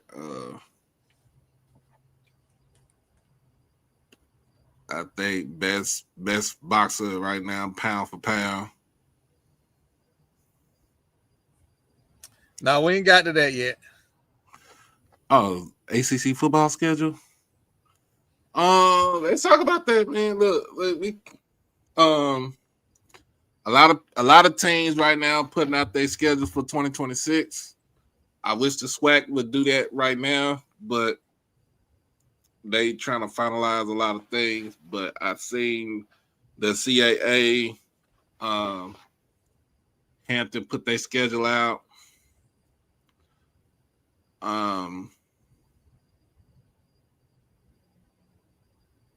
It really don't matter to me.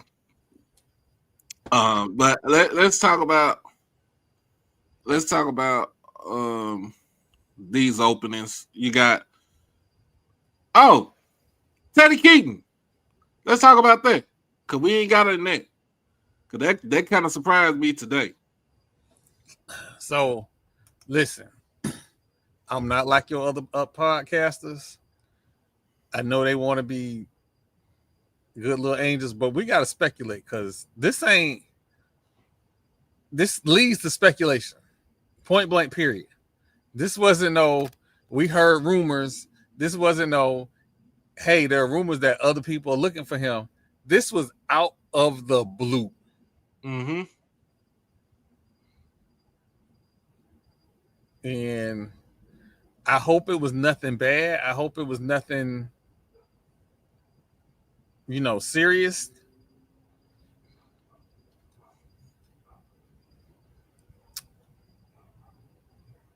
Wow, we just not calling fouls in that. Teddy Keaton is a very good offensive head coach. He's one of those dudes that I say D2, they throw the football. Like, he beat Cookman. He's also a coach that turns teams around. You think about it. Even he was at Stillman. When he was at Stillman College before they got rid of football, he turned that team around. Goes to Allen. They was kind of dormant. He turns them around. Of course, last season he goes to Clark. He turns them around. Going to year 2. They was in they were like one of the favorites to win to be in top of the SIAC, but injuries took a toll on the team. He was playing quarterback shuffle this season. They didn't end the season well.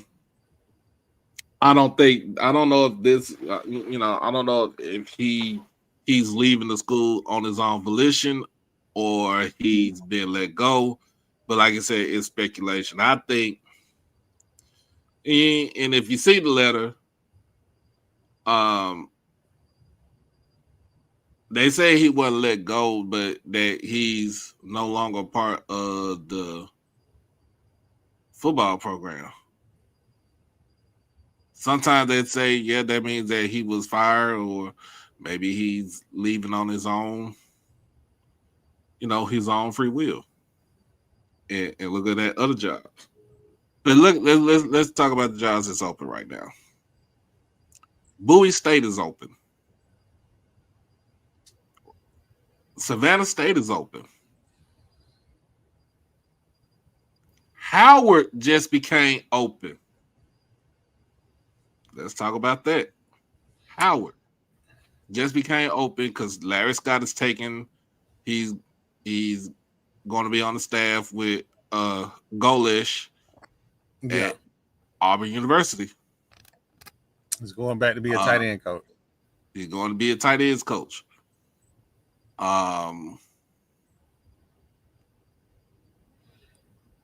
Let's see. Now you got Clark Atlanta that's opened up. Morehouse. They just fired Terrence Mathis last week. I don't know what happened, but they just let him go. Morehouse is open. Albany State, it was open, but I think they put an interim tag on for the head coach position right now. So I think the running backs coach is the interim head coach for Albany State. Yeah, you keep continuity in that program. So just so everybody know, he was recruiting for Albany State this entire time before Albany State made their announcement. So for everybody that's wondering, like, why would you say Quinn Gray was leaving Albany State? Because there was one consistent voice for Albany State when it came to recruiting. So it had been my thought that this was the worst kept secret in HBCU football. Everybody knew, but there was no official statement until Albany State made an official statement. So that Albany State official statement was the reason why, well, not the only reason, I knew a while anyway, but this is one of the reasons why I changed my avatars and my gifts I changed them because you got to get a bunch of people together to make it official. So the conclave of Cardinals is why y'all see that. Them people need to make a decision to make it official. But Langston still has an opening right now. Yeah. I wanted to see who goes after Quinn Morgan on the Division II level. Wait, hold on. Go through them openings again. Langston, Clark Atlanta, Morehouse, Savannah State, Bowie State, Howard.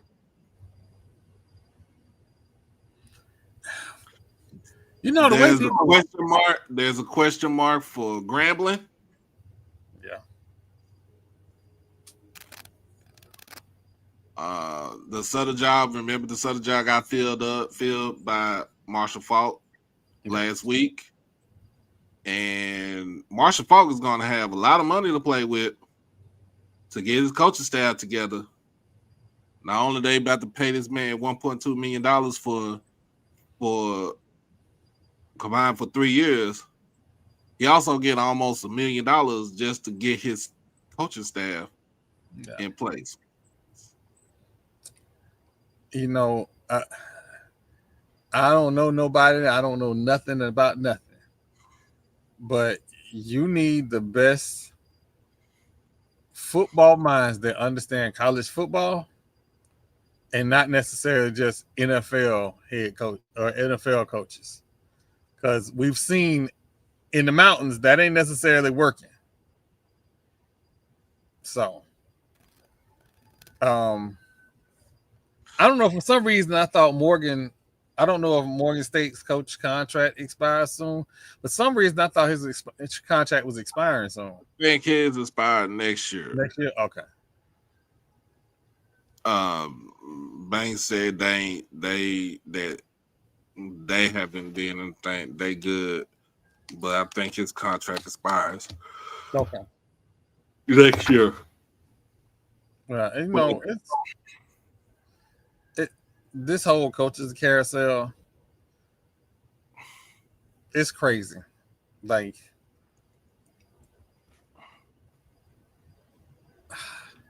so listen, look, baby, look. Oh my God, you finna make me say something nice about that school. Look, I'm gonna say this. When Woody got there, Woody had to take care of the APR. And so he got the APR taken care of. When he finally got it taken care of, the team got better because they had more practice time. So Woody has done enough to maybe get another 2 years. I don't want to speak for Cookman people, but he's shown improvement. And hell, he beat his rival. So and he got over 500 for the first time since 2019. Yeah. So he's doing what he's doing the job that he's supposed to do. Give him a 2 year, you give him a 2 year extension. That Howard job. Do you look at Johnson C's? Do you look at Maurice Flowers going up, getting called from them? Absolutely. Do you even hear? Do you even any hear? of your coaches? Yeah. Do you even hear Teddy get called up there? Any of your offensive-minded coaches, because that's what they want. Any of your offensive-minded coaches that have worked in private institutions, them your first calls. Do you look at Dr. Alvin Parker? That name been coming up a lot. And he's not landing at places, and I don't know why. He's got to be in the mix for any of the Northeast schools, or North, South, Northeast, whatever you want to call it, Southeast schools. He's got to be one of those names. He got to be. It's too many openings that have kind of come open for him not to be in the mix for those jobs. Because, second opportunities seem to be working at Edward Waters. Is working because with some bubblegum and some hope, Coach Jenkins had Edward Waters in position to make some noise. He ran out of horses. Hampton just filled that position in too. The Thank head you. coach, coming from Kansas State. Thank you. Appreciate you.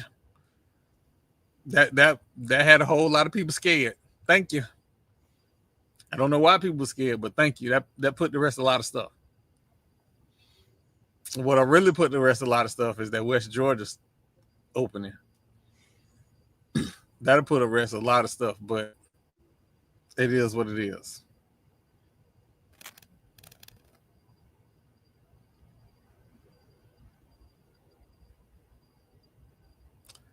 Listen, you finna make me say something nice about Dooley. And I think Dooley is cool. Dooley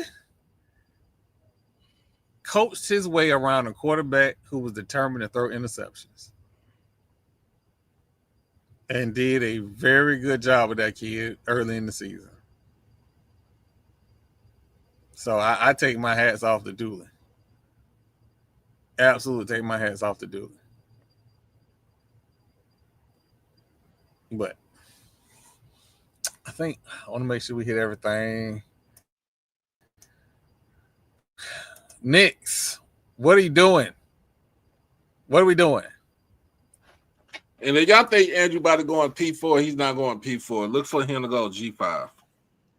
Look for him to either come back home to Texas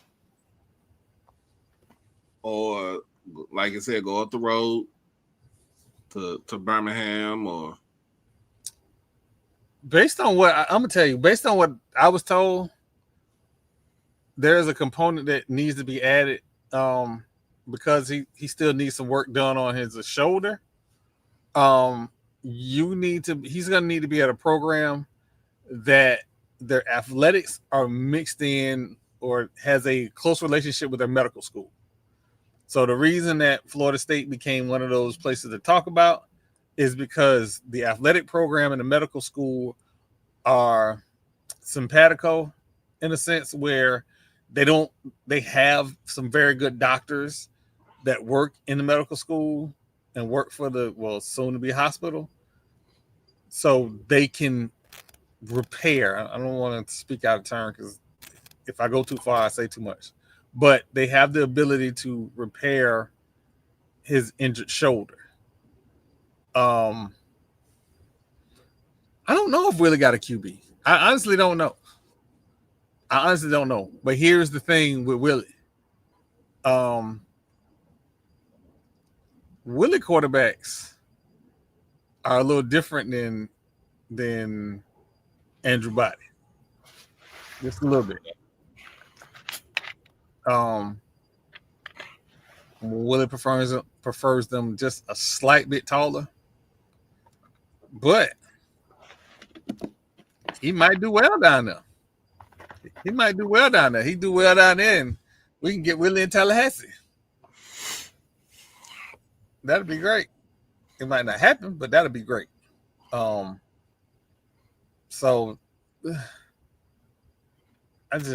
I want Andrew Body to be in the best position.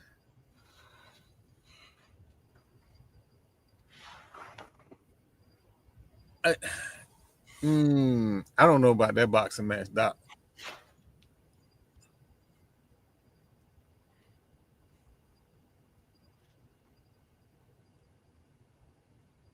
I don't know about that one. Yeah, a lot of stuff was supposed to happen while Willie was at FAMU, and it didn't happen.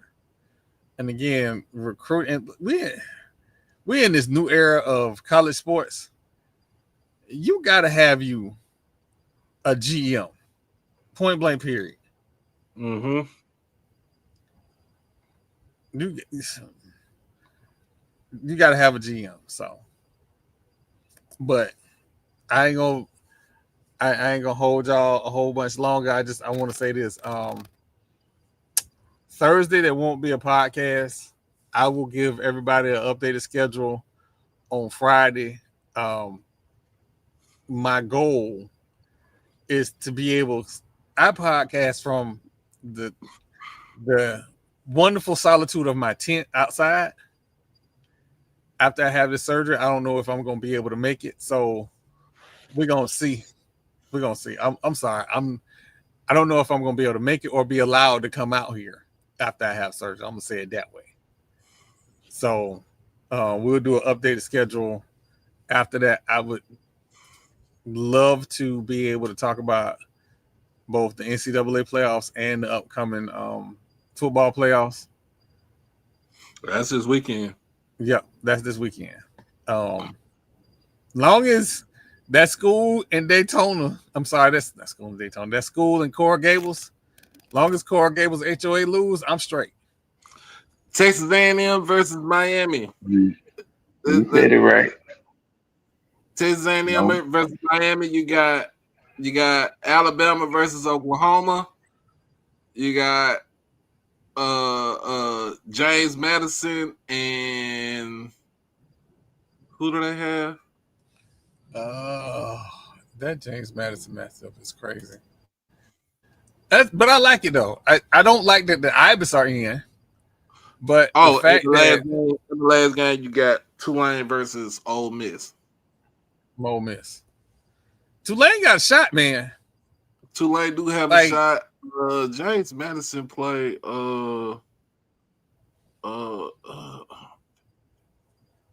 See, I don't want to talk crazy because the last time I said something crazy about a team, damn Minnesota Timberwolves clipped my damn tweet and put it in their video.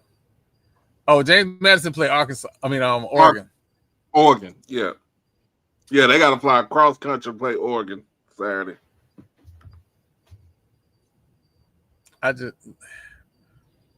If I could see the Ibis get stomped out on national TV, just a good old fashioned whooping. Nothing too spectacular, just 55-15, something like that. It's gonna be hard for them to play, especially in College Station. There's about 100. There's gonna be like 104,000 folks at Kyle Field. Did the Knicks just? Oh, the Knicks is balling now. So, well, since we're here, how do you feel about Diego Pavia basically telling the Heisman voters to F kiss off? my ass? Yeah. Hey, I mean, did anybody see that? Did anybody really see Fernando Mendoza even winning the Heisman? No, because I didn't see him. I mean, yes, he is QB for the number one team in the nation now because they beat Ohio State at the end of the season, in a Big Ten championship game. But Diego had got that it factor. Jeremiah Love for Notre Dame has that it factor. The running back. Who's the other player? Oh, Julius Saying. Yeah, freshman QB. I really knew he wasn't gonna win it. I mean, he still got time. Like you just a true freshman.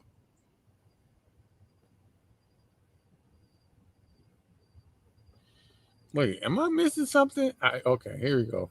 I mean, they could have got. Hold on, wait. See, this is why everything is important. This why, right? Let's pull up the stats. And this isn't a knock on anybody at all.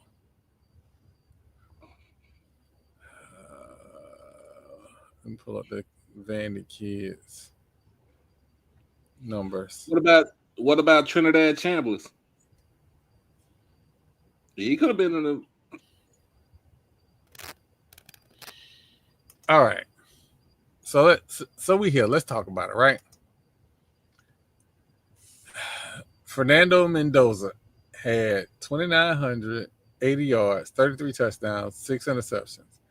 Had a 88.5 QBR, right? Mm-hmm. Let me see how many rushing. He had 240 yards rushing this year. I'm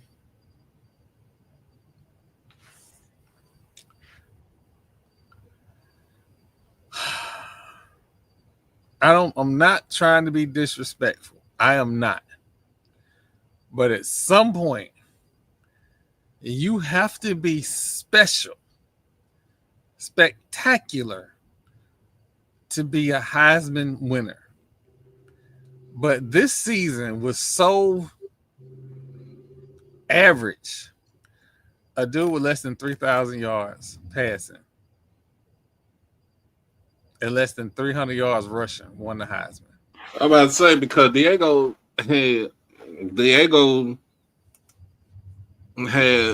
4,000, had really 4,000 yards of total offense and 37 touchdowns. 36 touchdowns. And he was leading passer for Vanderbilt, and he was the leading rusher for Vanderbilt. Now, I'm gonna say this. Right. Oh, 3,800 6 TDs. Hey, 9 TDs on the ground. 27 in the air, and only 8 interceptions.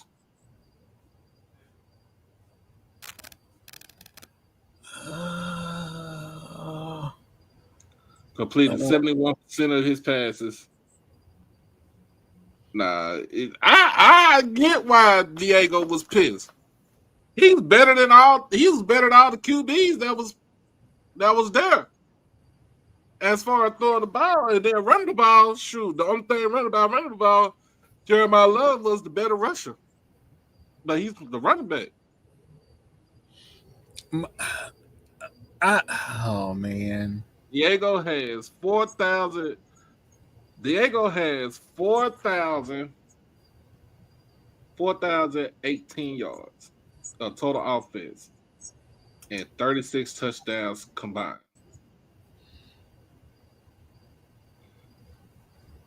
Did you take it in consideration that he didn't beat what they lost to? They lost to Texas. They lost to Arkansas. I mean, they lost to Alabama.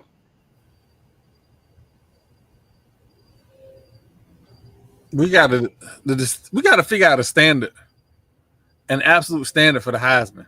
Because I'm looking at the University of North Texas, Drew, I can't say his last name. Mr. Maker. Yeah.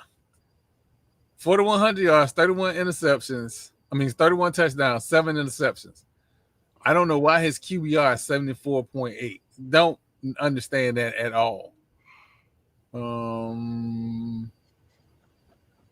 His average pass attempt, his quarterback rating is 1. Yeah, that QBR shit don't make no sense to me. But looking at them numbers, he should have been at least voted on. But again, I'll be honest, this was probably the hardest Heisman Trophy campaign ever. Because if it was up to me, the linebacker for Texas Tech should have won. Yeah, a lot of people said that he had the better numbers. Wait, who is this? Hold on, man. Why are we saying crazy? Come on, man. You pop in the podcast and start talking crazy. UConn do not have the football budget to compete on this level. They won't be the best in football at anything. They won't have the best third string kicker. What are we doing? I'm getting sleepy. I know it is. I'm getting sleepy. I'm gonna get with again surgery Thursday. I'm gonna get with the staff, figure out what the schedule is. But the second week after surgery, I think that is Christmas week. Just know after the holidays, because I'm gonna be at the house all the time, and I ain't gonna be able to work with clients, it's gonna be on go. So you're gonna get more content.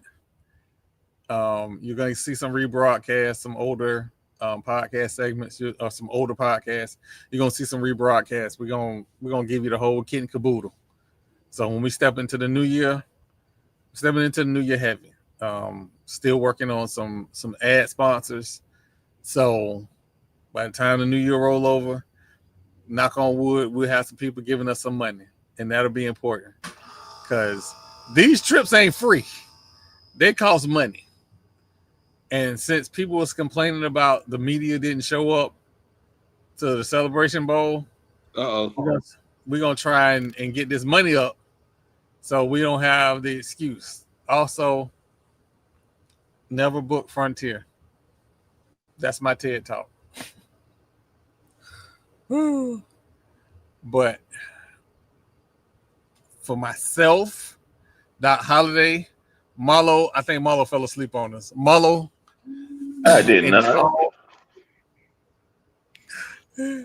It's state championship week here in Texas for Texas high school football.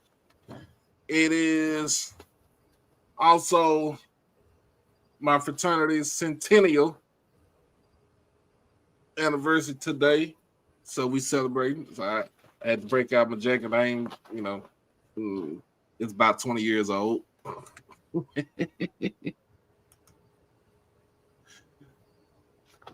So Saturday morning, I will be at AT&T Stadium watching South Oak Cliff take on Randall High School from Richmond, Texas.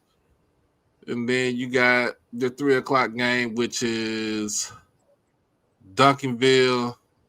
They're going up against North Shore again for like the 6th time in a row. And then the nightcap would be DeSoto taking on Houston C.E. King in the nightcap. And then you got your 5A Division 1 and 4A Division 2, and 4A Division 1 is on Friday.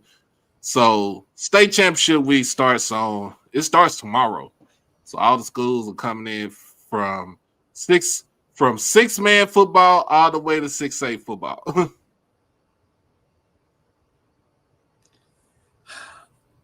All right. Well, ladies and gentlemen, before we leave, I'm just going to impart this to you. If you see a mug shot and your first thought is to bail them out, don't. That's our time. Thank y'all for watching. Again, we're going to update everybody with the new schedule. I won't know everything for sure until I get out of my first day in the hospital. So by this weekend, we'll have an updated schedule, and hope to see everybody there. Thank you for the 60 to, I think it was like 75 at the high in the building. We love you. Appreciate you as always. Follow, like, and subscribe. We are out.